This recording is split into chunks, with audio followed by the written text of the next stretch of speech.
When I was a kid, maybe 9 or 10, back in grade 5, I had this charming ability, the redolence of flower species my grandfather's garden used to have as well. I could command both gentle and gusty glances towards me from girls in my class. And how I did it wasn't really abstract. I just had to be on my seat and all of a sudden place my head on my desk and wait for a teacher to ask me to get up. But each time I got up, pseudo tears got up with me. But I liked the fact that I could shapeshift my eyes into a spring, since he made most girls in my class to feel pity for me. And they were like, "Oh, is he crying again?" Trust me, that was a big achievement to me. And more importantly, he made Princess very emotional. Princess was my crush in class then, so blame her. She would meet me during break time to say sorry, because I must have told our teacher I was having one ache or the other. Now, I don't mean head or stomach ache, but aches like missing Johnny Bravo cartoon on STV or forgetting soccer ball at home we're supposed to play during break time.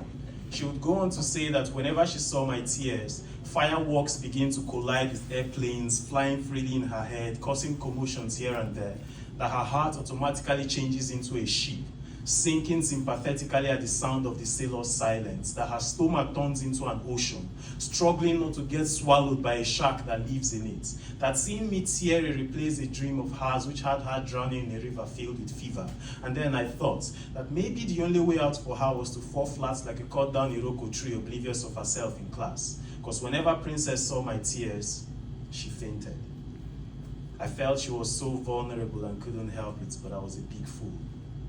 One morning, just before break time, Princess walked up to me, and with her tender voice that could rescue the sun from some degree of its own fierce heat, said to me, "Hey, Bright, I'd love to tell you something during break time, but promise me no whatever aches today." And I smiled. Unveiling those electrifying metaphors, she said it always plugged into her eye sockets whenever I did. You know, we were pretty young, but our hearts connected like phone calls, because love is a trap we unconsciously fall into.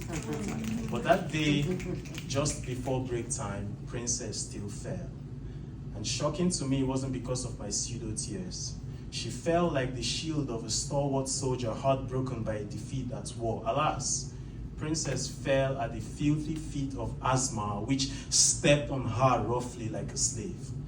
That day, my eyes formed a fountain where unending waters flowed, and this time, the tears were real. Sometimes I ask myself what she was going to tell me that day. Perhaps she was going to call me a fool to think she did faint for my pseudo tears, but I never got to ask, and each time I hear 6 feet, Princess comes to my mind.